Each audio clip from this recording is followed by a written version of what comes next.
ఎంతసేపు వచ్చింది. మా మంగ్లీ మరింత సమాచారం చెప్పేందుకు నోరు మైకు సెట్ చేసుకొని సిద్ధంగా ఉంది. మంగ్లీ చెప్పండి, సల్మాన్ సార్ ఇంట్లో పరిస్థితి ఇప్పుడు ఎట్లుంది? రైట్. సావిత్రి, మనం ఇక్కడ చూసుకున్నట్లయితే ఇక్కడ సల్మాన్ ఖాన్ ఇంటి దగ్గర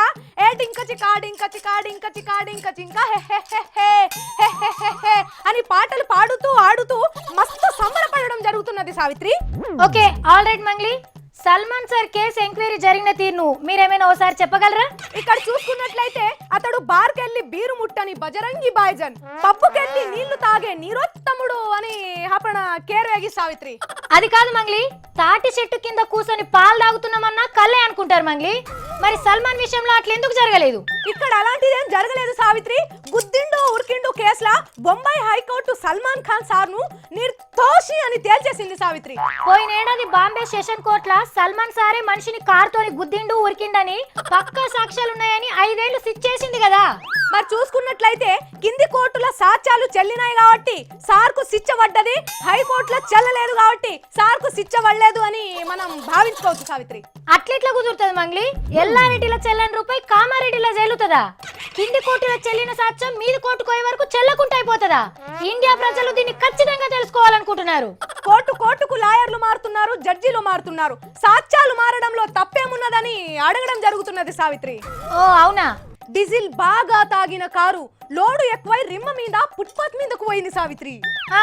ఫుట్పాత్ మీదకు పోయినాక మరేమో టైర్ కు కోపం వచ్చింది సావిత్రి. ₹1,00,000 కార్ టైర్ ను నన్ను ఫుట్పాత్ ఎక్కిస్తావా అని మనిషికి పోయి చంపింది సావిత్రి. టైరే కావాలని ఫుట్పాత్ ఎక్కింది కానీ పాపం అందున్న మనిషిదే తప్పు లేదని తేలింది, అంతేనా? సల్మాన్ సారు ఆ కార్ కు సరిగ్గా సర్వీసింగ్ చేయించుండడు సావిత్రి. అందుకే పగబట్టి ఇన్ని తిప్పలు పెట్టినట్టు అనిపిస్తుంది సావిత్రి. అయితే ఇక్కడ ఒక విషయం, సార్ బార్కెళ్ళి నీళ్ల మీద పెట్టిన శ్రద్ధలా కనీసం కొంతైనా కార్ మీద పెట్టుంటే పరిస్థితి ఇక్కడ దాకా వచ్చేది కాదేమో కదా. మొత్తానికి మనం ఇలా చూసుకోదగింది ఏంటంటే రోడ్డు మీద సరిగ్గా నడవని ఆ కారు తప్పు, ఫుట్పాత్ మీద పడుకున్న మనిషి తప్పు, కానీ కార్ల కూర్చున్న సల్మాన్ సార్ది మాత్రం అస్సలు తప్పు లేదని తేలింది సావిత్రి. ఇదంతా చూసుకుంటే నువ్వు చెప్పేది కరెక్టే అనిపిస్తుంది మంగ్లీ. ఈ నడుమ సెలబ్రిటీల కార్లకు పొగరు బాగొస్తున్నది, ఉట్టిగా నాల పరువు తీయాలని చూస్తున్నాయి. హైకోర్టులో కేసు ఖతమైంది కాబట్టి సల్మాన్ సార్ ఇంకా ప్రేమ్ రతన్ ధన్ పాయో పాయో అని మస్తు డాన్స్ లేసుకోవచ్చు Savitri. Okay, let me complete Mangli.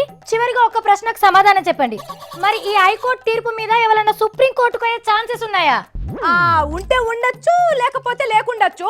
సుప్రీంలకు పోతే కార్ మీద ఎంక్వైరీ చేసి సల్మాన్ సార్ నిర్దోషి అని తేల్చే వరకు నువ్వు నేను నాయనమ్మలం అయితాం సావిత్రి.